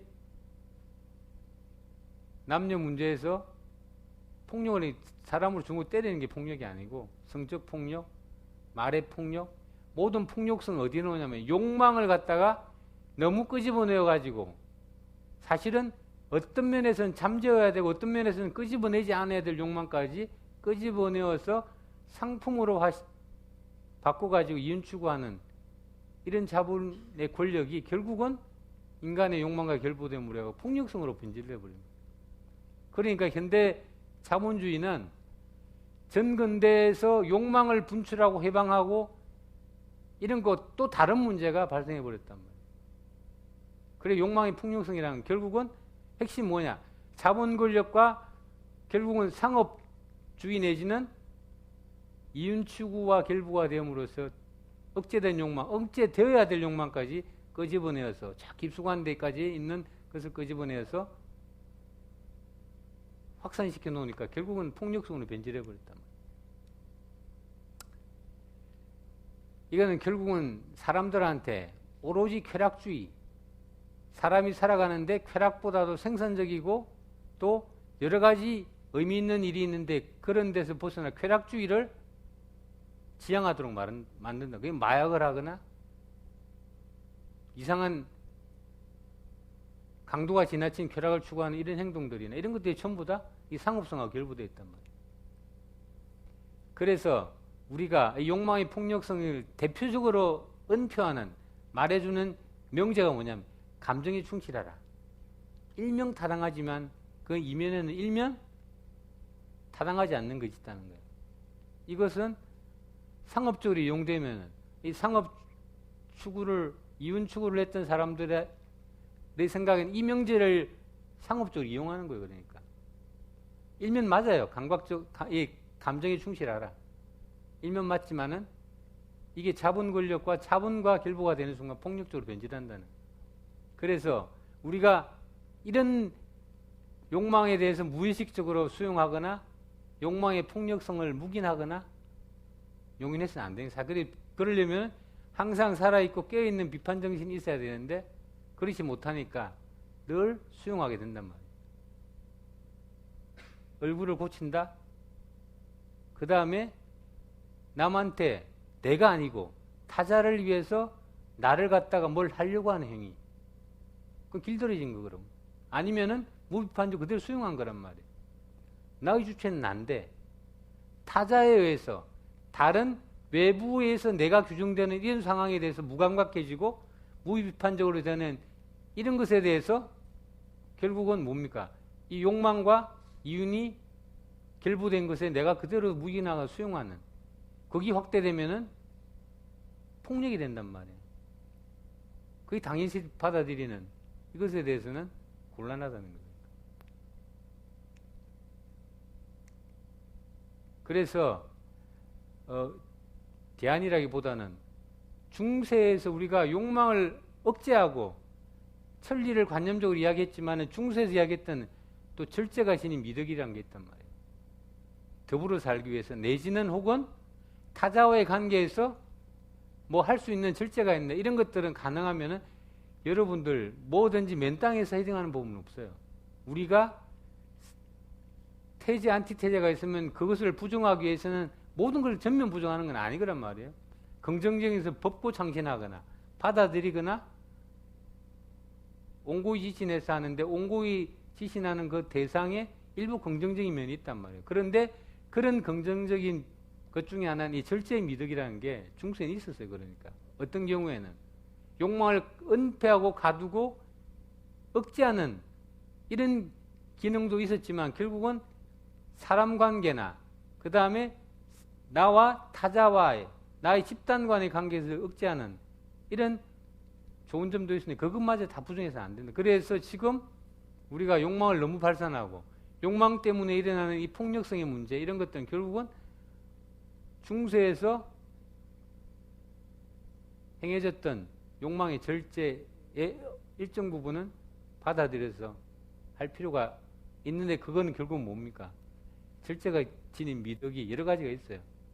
그런 것들을 한번 좀 고려를 해서 우리가 이 욕망의 폭력성에 대해서 개인적으로 대응을 한다. 사실은 그냥 도덕해보고 이런 건 말도 안 되는 소리. 이거는 그냥 관념적이고 그러니까 개인들한테 계속 되물어 봐야 된다. 또 하나는 이 욕망과 그다음 욕망이 결부된 폭력성에 대해서 항상 자기 스스로 되묻는 방식 이런 것들은 결국은 개인들이 하는 수밖에 없고 그 구체적인 대안은 각자의 물어보고 각자가 한번 생각해 볼 문제가 아닌가 이런 생각이 일단 듭니다. 그 다음에 이게 보면 그러면 욕망을 옛날에는 어떤 식으로 그림으로 표출했냐. 이거는 19세기인데 이게 선비가 쓰고 있는 사방관이에요. 사방관을 쓰고 있는데 공부하고 있잖아요. 그야말로 근엄하고 그렇죠? 그런데 지금 욕망을 가지고 있는 분은 이 여자분이잖아요. 여성이 처녀잖아요. 머리 안 올렸죠? 머리 닦고 있고. 근데 선비를 보면 초가집이잖아요. 그런데 저 여성이 지금 뭘 잡고 있어요? 문고리 잡고 있잖아요. 왜 잡고 있겠어요? 옛날에는 여성이 가장 듣기 좋아하는 것 중에 남성의 글 읽는 소리라고 그래요. 지금처럼 여러분도 글 읽는 게 아니라 옛날에는 성조를 넣어서 글을 읽거든요. 한문은 성조를 넣어서 읽는 거예요. 그러면 그 소리가 굉장히 낭창하게 듣기가 좋다 그래요.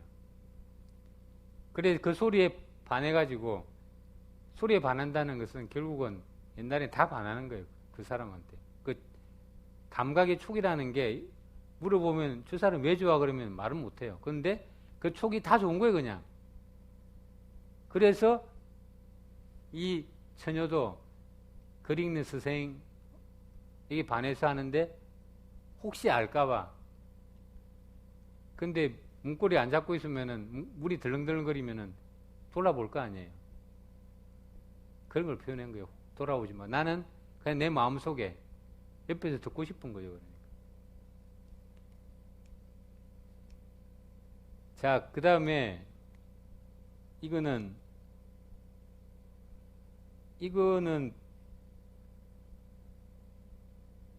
저기 있는 머리는 뭐라 그래요? 요건 가채라 그래요. 얹은 머리. 그 다음에 담뱃대 물고 있죠? 옛날에는 담뱃대를 웬만하면 다 물고 있었어요. 그리고 지금 이건 뭐예요? 등이잖아요. 등이 왜 필요하겠어요? 밤에 온 거예요. 밤에 뭐 때문에 왔겠어요? 부인한테 온데 밤에 왔겠어요? 저렇게? 등 들고? 그 급했잖아요 지금. 그죠? 옷을 걸어놓는 게 어떻게 됐다고요? 막 팽개치져 놓고 이게 뭐예요 지금? 불도 있고 차도 있고 여성은 느긋하게 기다리고 있고 남성은 급했단 말이에요. 그런데 보니까 이 양반이죠. 그죠? 근데 이 사람은 이렇게 담뱃대를 물고 하는 건 기생이에요, 기생. 그러니까 이 밤에 몰래 오입질을 하러 온 거예요. 이건 누가 졌다고요? 김홍도가 결국은 이거는 남성의 욕망을 표출한 거예요. 이거는 사실은 어떻게 보면 욕망을 표출했지만은 그게 건강한 욕망은 아니지. 그죠? 그럼에도 불구하고 노골적으로 이렇게 남자, 여자가 벗은 몸을 가지고 이건 지금 엄부를 다 드러내기 때문에 안 보이지만은 남성의 일부만, 남근의 일부만 보이잖아요. 이걸 통해 어쨌든 간에 욕망에 대해서 이야기를 하고자 하는데, 결국 욕망이라는 것은 남녀의 성행위를 이렇게 표출했단 말이에요. 그 다음 이건 더 웃겨요. 아이 사방건을 썼으니까 이 양반이 사대부고, 이거는 사대부 책이니까 사대부의 사랑방이잖아요. 그죠? 그런데 야는 지금 보세요. 머리를 올리지 않았거든요. 얘는 몸종이에요, 몸종. 아, 종이, 가종이, 집에 있는 종이에요. 여종. 그러니까 어린 여종이죠. 그런데 왜 킥킥 웃을 것 같아요? 성행위가 안 되는 거예요. 성행위가 안 되니까, 그러니까 욕망은 있는데 아까 얘기했잖아요. 내가 7알도 안 된 내가 15살 때는 한창이었는데 안 되는 거예요. 그러니까. 그래서 이 여종이 키득키득대고 이렇게 웃는 거예요. 요즘 말하면 능력도 안 되면서 이렇게 이야기하고 있는 거죠. 그게 굉장히 회화적이잖아요. 그죠? 그리고 양반이 자기 사랑방에 여자를 끌어들이는 건 몸종 아니면 그렇게 할 수가 없죠. 남몰래 염종 어린 종은 지 물건에, 사적 물건에, 사적 소유의 종은 사고 팔아도 되는 거예요. 실제적으로는. 그러니까 자기 욕망을 채우기 위해서 어린 종을 데려와서 해보려고 하는 게 안 된단 말이에요. 이걸 지금 이야기하고자 하는 거죠. 그 다음에 김홍도 이거는 보면 이거 얹어머리를 보면 이게 또 기생 같고, 남자가 이렇게 머리를 딴 게 양반이에요. 봉두남발 안 했기 때문에. 그런데 지금 뭐 김홍도 이 19세기 후반, 19세기 초반인데 다리 이렇게 있고, 이 밤이에요, 밤. 다리 있고, 이게 지금 축축 늘어진 거나 이 소나무나 이런 것들 전부 다 좀 에로틱하게 그려놨어요. 그리고 배경이 사선으로 되어 있잖아요. 구도가 사선인 경우는 굉장히 에로틱한 그림에서 그려볼래. 아까 이야기했잖아요. 비너스 누워있는 그 사선이거든요. 대체적으로 이쪽 사선이든 저쪽 사선이든 이 사선으로 구도하는 것은 결국은 굉장히 분위기를 연출하려고 구도를 잡은 거란 말이에요.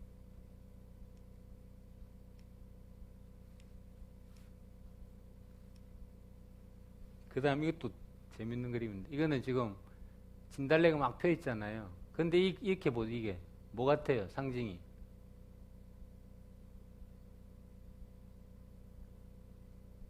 여성의 연부 같잖아요.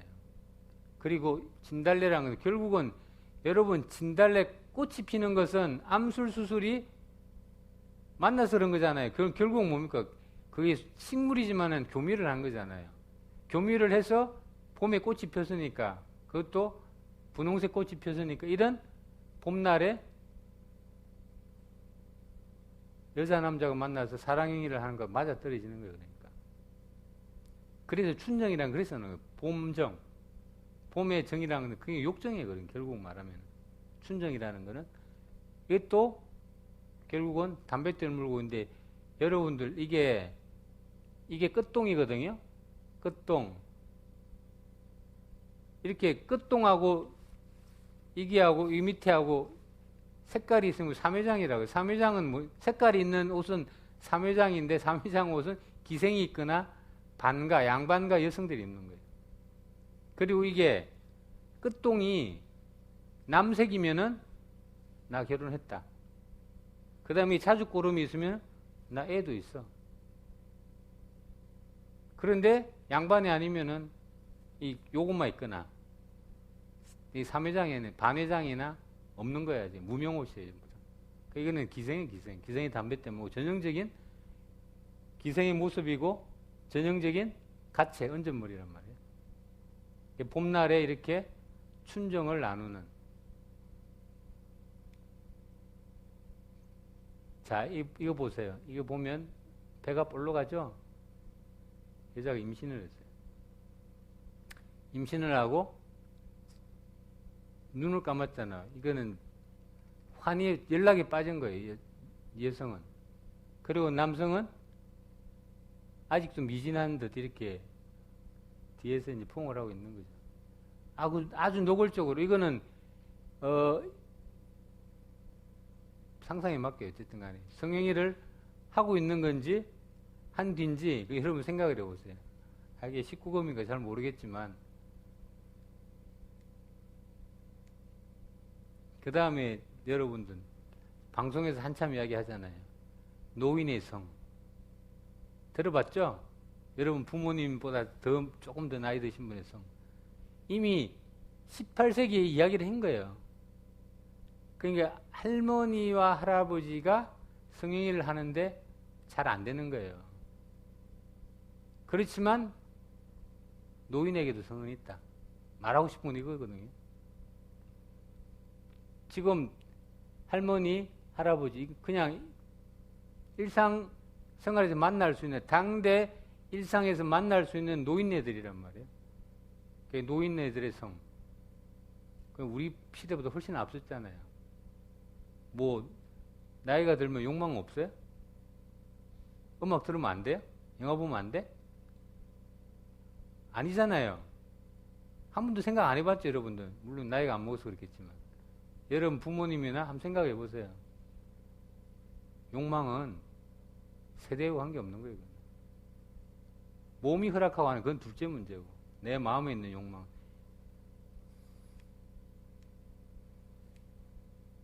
자, 대재미난 거, 이거는 추나를 보는 반가 여자들이, 양반가 여자들, 추나. 요즘만 포르노 책 보는 거예요. 안에 있는 그림은 확대를 하면 좋은데, 확대하면 이게 남녀가 벗은 그림이에요. 요즘만은 포르노 잡지 보듯이 포르노 그림처럼 있는 것을 보고, 이분은 옷이 어때요? 하얗죠? 하얀 옷은 어떤 옷이에요? 상복이거나 속옷이거든요. 둘 중 하나인데, 이거는 상복일 가능성이 많아요. 왜? 여자가 속옷 입고는 저렇게 나가진 않거든요. 미친 년 아니면.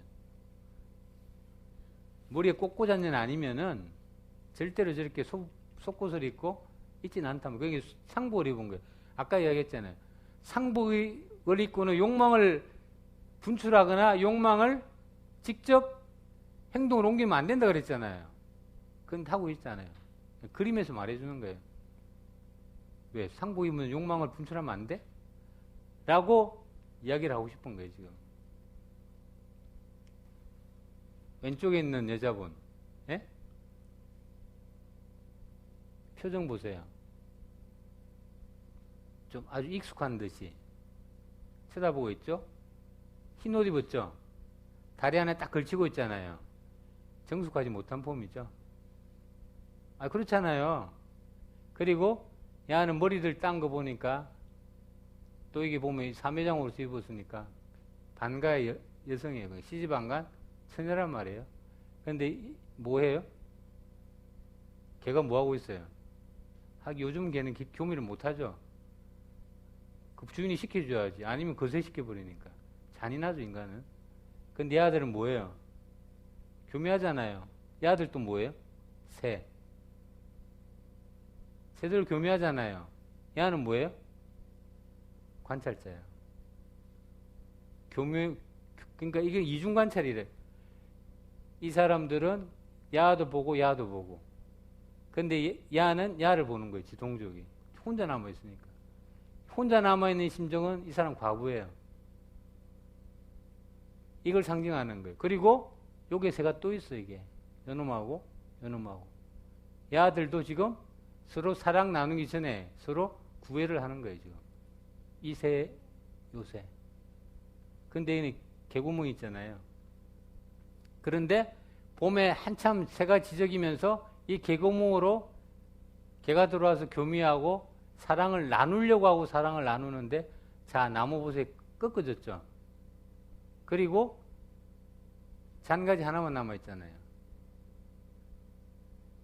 밖은 항상 생명이 용섭수치는 이런 동물들의 행동이 있는 반면에 안에서는 썰렁하잖아요. 그런데 지금 이 처녀는 꼬집는 거예요. 아유 망치해라. 아유 망치해. 이러면서 꼬집고 있고 이 관계는 모르겠는데 이 소복 상복 입은 여자는 뭘 안다는지 다리를 올리면서 교미하는 걸 쳐다보고 있잖아요. 그 해군이 뭐라고 이야기했겠어요? 욕망? 욕망을 가두는 거? 억제하는 거? 그거 여시나 사먹어. 이야기를 하고 싶은 거예요, 사실은. 또 나왔어, 이거는. 아까 말한 대로. 대체적으로 그림 비슷하죠? 흰 옷 입고 추나를 보는. 안에 인 추나거든요. 그런데 촛불이 이렇게 막, 촛불이 지금 막 바람에 휙 하잖아요. 그 분위기가 좀 에로틱한 분위기죠. 뭐가 금방 바람이 싹 붙어 누가 나타날 것 같기도 하고. 이런 거 보면 잘 걸리잖아요, 또. 이런 것을 통해서 신윤복이 말하고 싶은 것은 다 똑같아요, 그러니까. 이거는 관음. 남녀가 그림자만 있잖아요. 뭘 하는지는 상상이 맡기니, 지금 뭐 하는지 모르잖아요. 어쨌든 간에 남녀가 있는 거예요. 그런데 이 보고 있어요. 누군지는 몰라요. 그런데 이 대돌에 신발이 없잖아요. 숨겨놓은 거지. 몰래 한 사랑이에요, 그러니까. 몰래 한 사랑을 들킨 거예요, 그러니까. 그런데 들켰는데 이 사람이 보면서 무슨 생각을 했겠어요? 그건 상상이 할 수밖에 없지만 나랑은 저렇게 안 하더만. 이렇게 생각을 할 수도 있고, 전 나쁜 놈. 이렇게 생각할 수도 있고. 그거는 그림을 이해할 수 있는 사람이 다양하게 이해할 수 있는 건 자유니까요. 그 다음에 똑같아요. 이거는 첩이란 말이에요, 첩. 머리를 올렸는데, 방가에 사대부하고 첩하고 젊었잖아요. 아마 이것도 똑같이 잘 안 되거나, 성생활이 잘 안 되거나, 아니면은 하려고 하거나. 그런데 이렇게 또 한편으로는 나이 많은 사람의 욕망, 나쁘게 말하면 이거는 여성을 가지고 논다라고 말할 수도 있지만 어쨌든 간에 욕망에 대해서 이야기를 하고 있는 거랍니다. 이건 아까 봄에 야외에서 했던 거와 비슷해요, 이게. 담배 있고, 이건 지금 한창 하고 있는 거예요. 집안에서. 이건 아주 노골적이죠. 이거는 뭐, 신체 건장한 양반과 이 정원이 있으니까 전부 다 양반이죠. 이게 대돌이 신발 없는 거 다 몰래 한 사랑이에요, 전부 다. 은밀한 사랑을 나누는 거. 그 그림은 이것보다 훨씬 노골적이 많아요. 근데 여러분들 못 보여주는 거는 뭐 찍는다 그러니까 제가 그냥 그래서 음선에서 가져온 거예요. 자, 이게 문제작인데 지금 이 달빛이 있잖아요. 이런 달빛은 없죠? 이건 언제 주로 나와, 이런 달빛? 상현달, 하현달은 이렇게 안 돼 있죠? 옆으로 돼 있잖아요. 이거는 월식이나 일식이나 하여튼 그런 가능성이 있어요. 그러니까 잠깐 달이 가려질 때, 지금 이 사람은 발 보세요, 발. 발이 어느 쪽으로 향해 있어요? 가려는 쪽이잖아요. 만나고 가는 거예요, 지금. 그런데 여자는 쓰개옷. 얼굴 안 가리게, 요즘 말하면 쓰개옷이라 그러는데 얼굴만, 눈만 내놓게 하는 이 쓰개옷을 입고 이 희미한 달밤에 만나는 사람은 누구겠어요? 연인이겠죠. 남몰래 만날 수밖에 없는 사연이 있는 사람. 그런데 뭐라고 묻겠죠. 남자는 또 뭐라 그럴 것이고. 그런데 이거는 사랑을 나누고 아니면 몰래 하고 나서 가려는 폼이에요. 지금 이 사람 밤에 지금 등을 들고 와가지고 이 발모양이 가려는 폼을 하고 있잖아요. 혜원이 이 달밤에 지금 아까 말한 양인 양인심사 양인지. 두 사람의 마음은, 두 사람의 이름 두 사람만이 알 거라. 아까 한시 이야기 있잖아요. 이걸 갖다가 딱 적어 놓고 이 그림을 그린 거예요. 그러니까. 두 사람의 일은 두 사람만이 알니까 여러분도 모르잖아요. 상상을 하건대 이 사람은 희미한 달밤에 남들이 보이지 않는 어색한 시간에 이렇게 만나고 가는 몰래 밀회라는 장면이에요. 이거 보면은 봄빛은 뜰하게 가득 차니 봄 없잖아요. 지금 꽃 없죠. 그 다음에 꽃은 피어 허드레기 불구나. 허드레기 지금 뭐가 불고요? 뭐가 허드레기 불군 것 같아요? 야, 얼굴이 빨갛잖아요. 술 먹은 거야. 한 잔에 걸친 거야. 한 잔 걸치고 지금 보세요. 이건 이 사람은 신발은 뭐예요? 집신이잖아요. 집신이고 이 사람은 또 손에 손 안 잡았죠? 바구니 잡았죠? 남자가 지금 바구니 잡고 있는 거예요. 양반이. 이 사람이 지금 부채를 지고 있잖아요. 부채를 지는 건 양반이 주로 져요. 그러니까 양반이 부채를 지었는데 바구니를 잡았다는 것은 익숙하게 아는 사람이에요. 여러 번 미를 했다 이 말이에요. 그런데 요거는 뭘 상징해? 이거는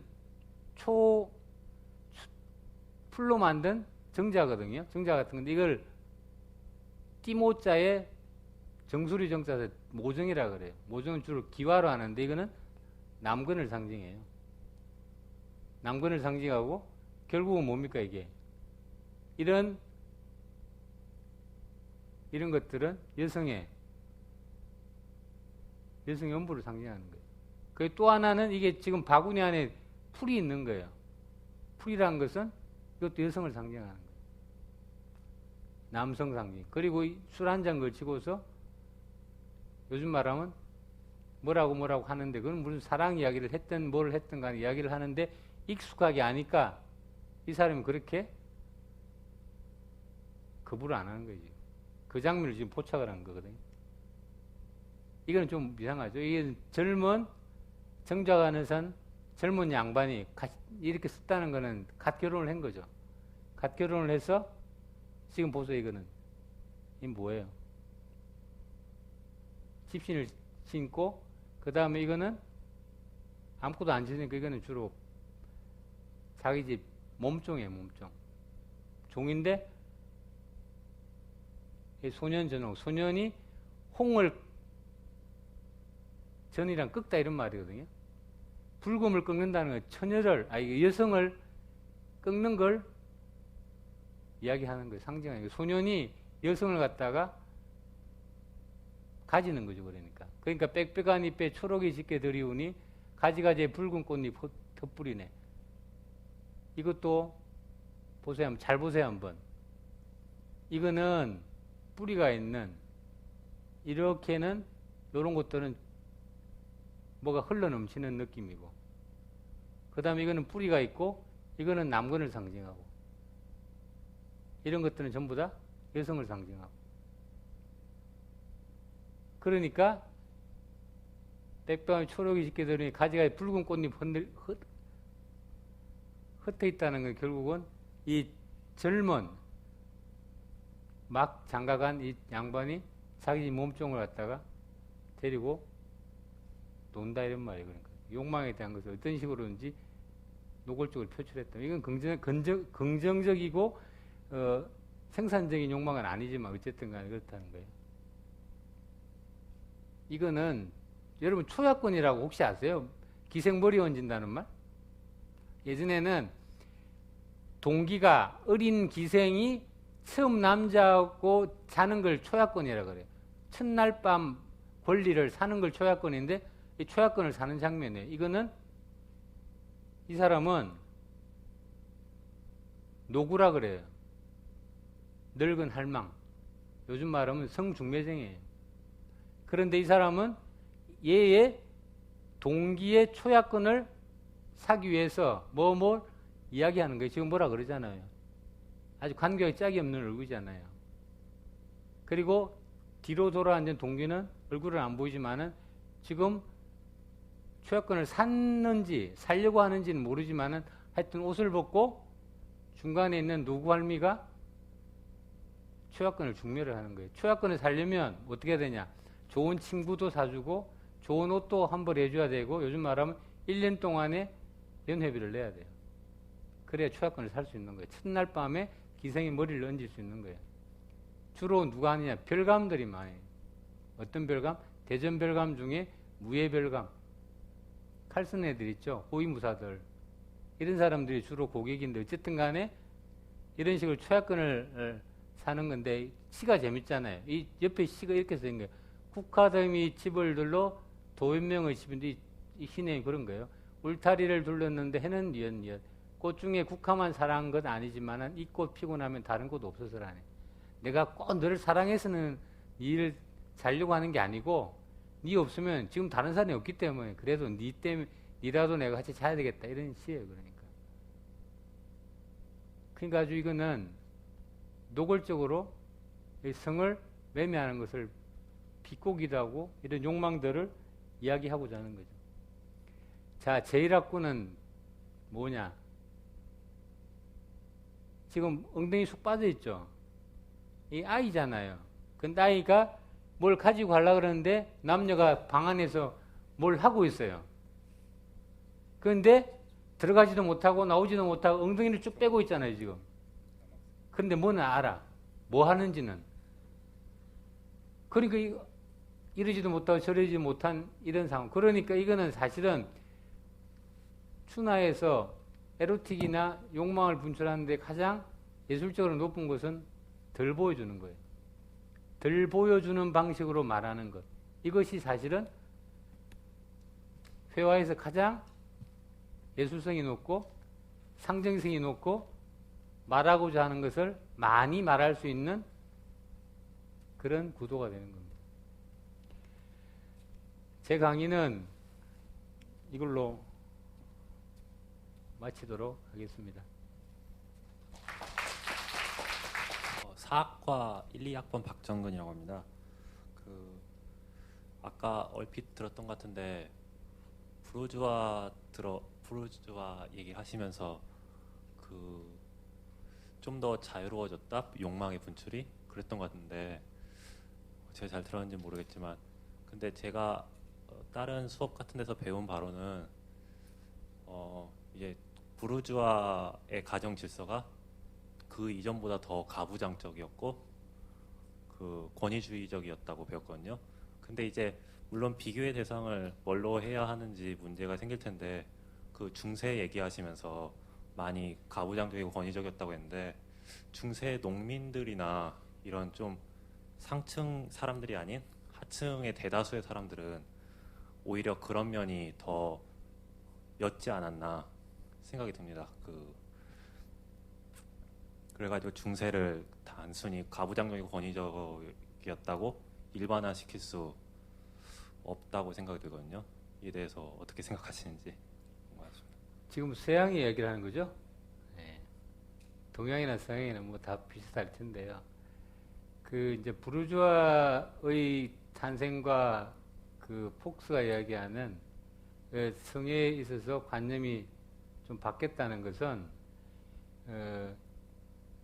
어떻게 보면 상대적으로 지금을 이야기하는 게 아니고 처음에 중세에서 흔히 자본주의적인 산업혁명 이후에 자본주의로 진행하는 과정에서 상대적으로 성의 관념이 훨씬 더 억압에서 좀 자유로워졌다 이런 취지로 폭스는 이야기를 했는데 그게 소위 말해 중세에서 근대로 넘어가는 것을 보는 하나의 지표가 폭스는 성으로 본 거예요. 그러니까 다른 것보다는. 그런데 그것이 전에 비해서는 훨씬 상대적으로 자유로운데 그것을 통해서 우리가 전근대 근대로 넘어가는 하나의 징표로 볼 수 있겠다라는 취지로 이제 이야기를 했던 그 폭스는 또 하나는 하층민들의 삶이 더 자유로웠다라고 물론 그럴 수도 있어요. 그런데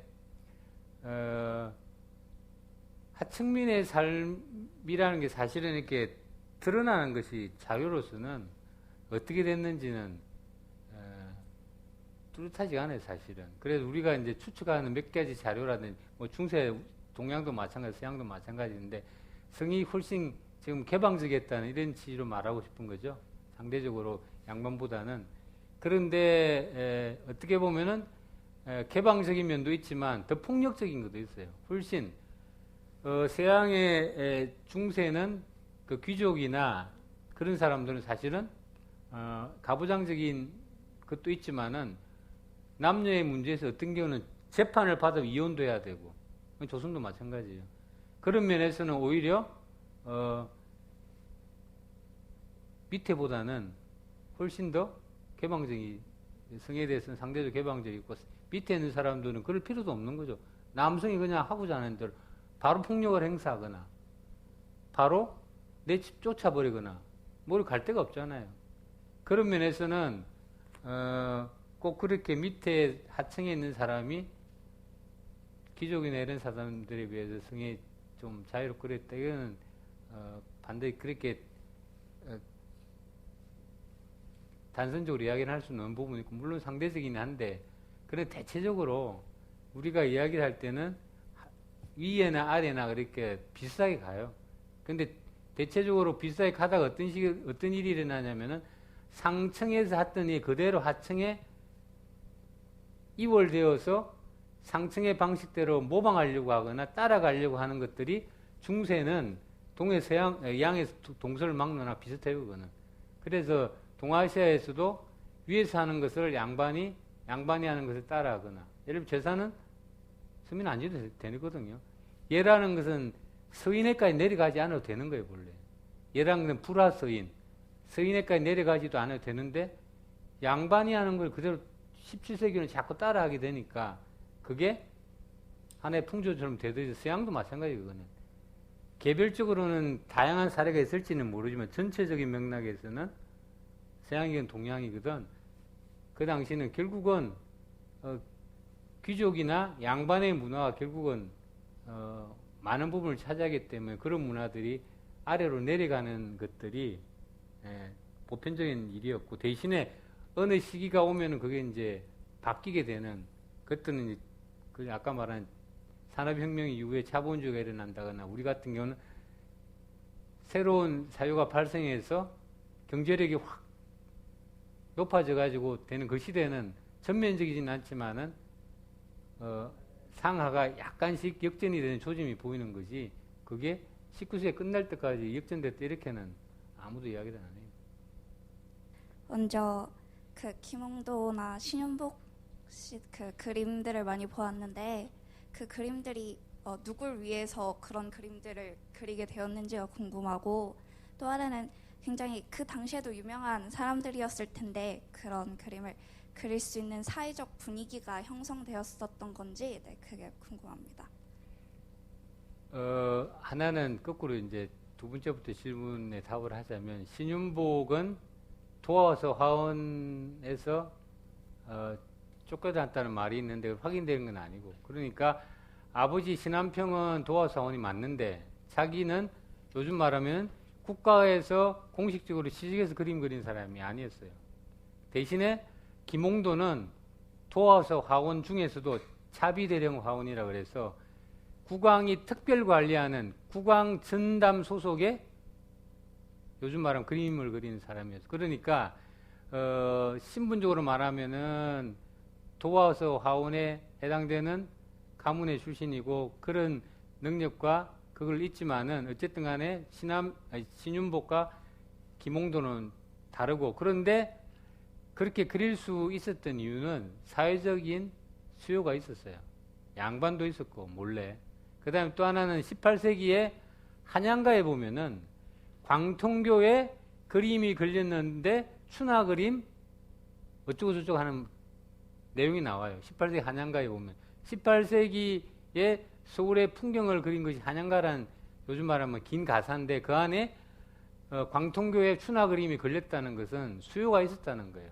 그 수요의 주 대상은 물론 경제력이 있는 양반일 수도 있고, 그 다음에 돈 많은 사람의 중간계층의 역관이나 이런 사람도 있을 텐데 어쨌든 간에 그런 수요가 있었기 때문에 1차적으로는 그렇게 되고, 또 하나는 이 추나라는 장르는 동아시아에 공통된 장르예요. 그러니까 우리가 연행을 가서 청나라가 정권을 잡고 나서는 우리나라가 간 걸 연행이라고 그러거든요. 명나라 때는 조천이라고 그래요.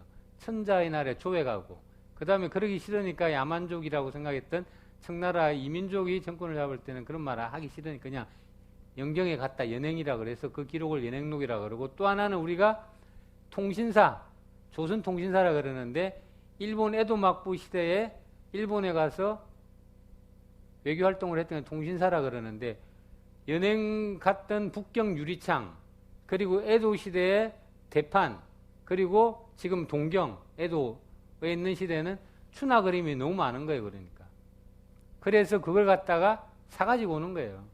사가지고 와서 양반가에 죽이다 하고, 그러니까 그걸 물론 우리나라도 있었지만 그런 그림들이 많은 사람들이 보고 와서 하니까 당연히 그런 그림에 대한 수요도 있고, 그 경제력도 있으니까, 경제력이 있으면 결국 문화란 건 따라오니까 그런 문화적인 욕구가 있으니까 그림이 많이 생겨나고, 그런 그림들이 그릴 수 있는 사람은, 여러분 돈 많은 사람은 1급의 수를 원하지 저급한 건 원하지 않잖아요. 그러니까 이 경제력과 이런 다양한 분위기 속에서 수요가 있으니까 한양가에 나오는 것처럼 광통교에 추나 그림 그려놓고 파는 이런 것도 나오고, 이런 추나가 에로틱 장르가 확산되는 이런 건 뭐 당연하다고 생각이 듭니다. 지금 공학 계열 김태유라고 합니다. 그 욕망이 시대에 따라서 개방되고 분출되는 그 정도가 계속 달라지고 있는데, 그 개방 어느 정도 개방되는 게 가 그 특별한 기준이 있는 건지, 아니면 그 시대에 따라 어떤 거에 의해서 가장 결정되는지, 또 그 절대적인 그 기준이 있는지, 그러니까 어느 정도까지 개방되는 게 옳은 건지에 대한 기준이 있는지 그게 궁금합니다. 그 뭐 제가 말한다고 해서 답이 되는 것도 아니고 제 기준을 말하는 거라는 거죠. 아니면 일반적인 기준은 뭐 제가 답을 할 수 있는 것 같지는 않고, 제 기준을 말하면은 감정에 충실하면 안 될 것 같아요. 감정에 충실하면 타자와의 관계에서 피해를 주는 경우가 많기 때문에, 저는 어떤 경우는 부모님한테도 혹은 자기 주위에 있는 사랑하는 사람한테도, 그래서 그것 명제는 시대를 의미하면은 폭력적이고 억압된 시대는 참명제가 될 수 있지만, 지금에서는 그렇게 되면 안 될 것 같고, 감정에 충실하되 주위를 돌아보고 충실해라, 이 정도는 제 기준입니다. 더 이상은 제가 뭐 어떻게 이야기할 수 있을 성질은 아닌 것 같고, 그거는 뭐 하나의 작품 가지고도 방송을 해야 되니 말아야 되니 하는 것은 사람의 주관과 판단 기준이 다르기 때문에, 제가 이야기하고 싶은 것은 욕망의 사회성이라는 것은 결국은 현대는 너무 폭력적인 데까지 이르렀기 때문에 그런 것들은 경계해야 된다. 결국은 너무 내 몸을 학대한다든지, 내 몸을 너무 비교를 해서 그것 때문에 상처를 받는다든지, 그러니까 욕망에 뒤틀린 것이거든요. 미국 같은 데는 성령을 하는 사람은 정신병자밖에 안 해요. 내가 이 성령을 하지 않으면 일상생활이 힘들다고 생각하는 사람만 의사의 진단을 받아 성령을 하는 게 일반적인데, 우리나라는 그렇지 않잖아요. 그런 것들은 뒤틀리고 왜곡된 욕망이 아닌가 이런 생각이 듭니다. 한 예로. 컴퓨터공학과 최병민이라고 합니다.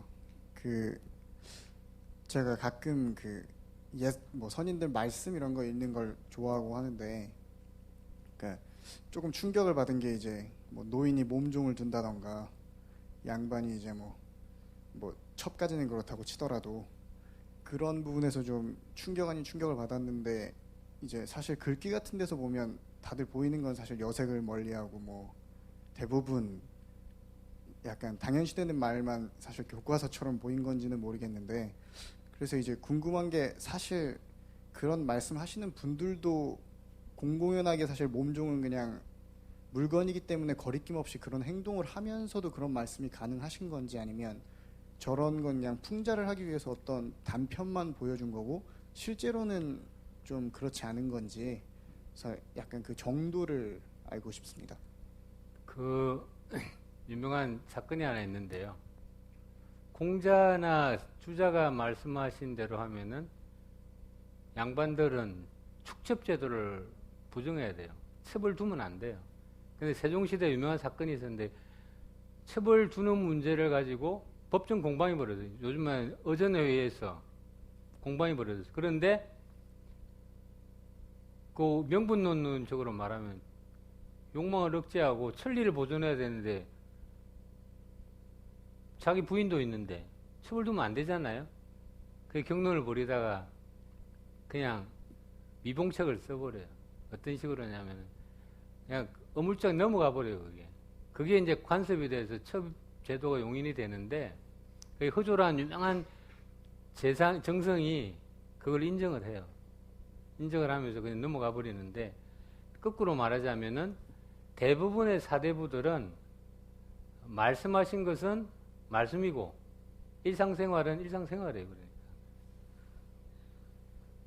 그리고 또 지금 이야기하시는 근엄한 말씀은 여러분들이 지금 남겨있는 많은 책들은 그게 편집이 된 거예요. 여러분들. 무슨 소리냐면 우리 아버지의 남긴 책들, 우리 선생님이 남긴 책들은 공적으로 출판을 하기 위해서는 아버지나 선생님의 누가 되는 것은 다 빼버려요. 아니면 다 고쳐버려요. 여러분이 알고 있는 열하일기 있죠? 박지훈 열하일기 있죠? 열하일기가 본이 여러 번 있는데 열하일기조차도 본에 따라서는 어떤 연암 박지훈이 연행을 가면서 주막집에 들러서 주막 여자하고 농담거리 하는 걸 있는 본이 있는가 하면 그것을 완전히 바꿔버린 본이 있어요. 그러니까 결국은 양반들이 가지고 있는 말이나 생각, 남긴 글들은 그건 다 근엄하죠. 그러니까 결국은 소설이나 이런 저술을, 욕망에 관한 저술이나 이런 것들은 작자를 안 밝혀놓잖아요. 문제가 되는 건. 왜? 누가 되기 때문에.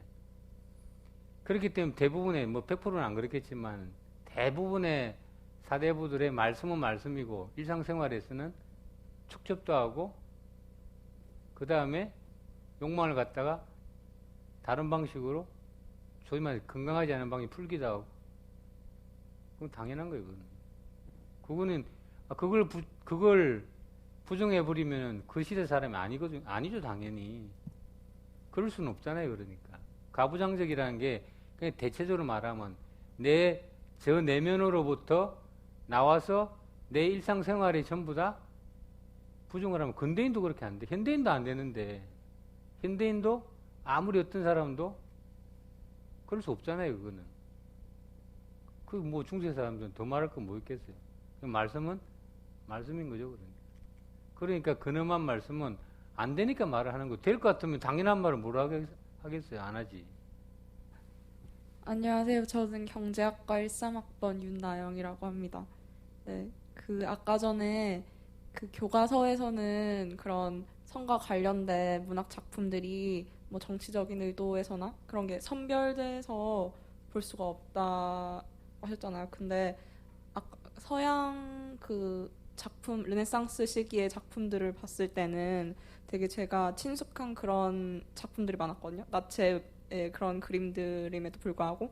그래서 그런 뭐 유교 문화권이라서 좀 더 그런 뭐 교과서나 그런 걸 만들 때 좀 더 성적으로, 그러니까 좀 더 그런 선별 과정이 더 엄격하게 돼서 그런 뭐 선과 관련된 문학 작품들이나 그림들이 학계에서만 좀 더 논의되고 있는 건지, 그런 분위기가 다르다고 생각하시는지 궁금해요.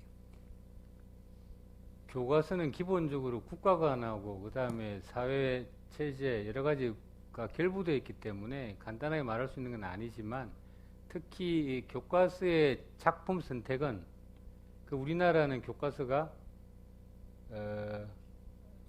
일부는 검열을 해요.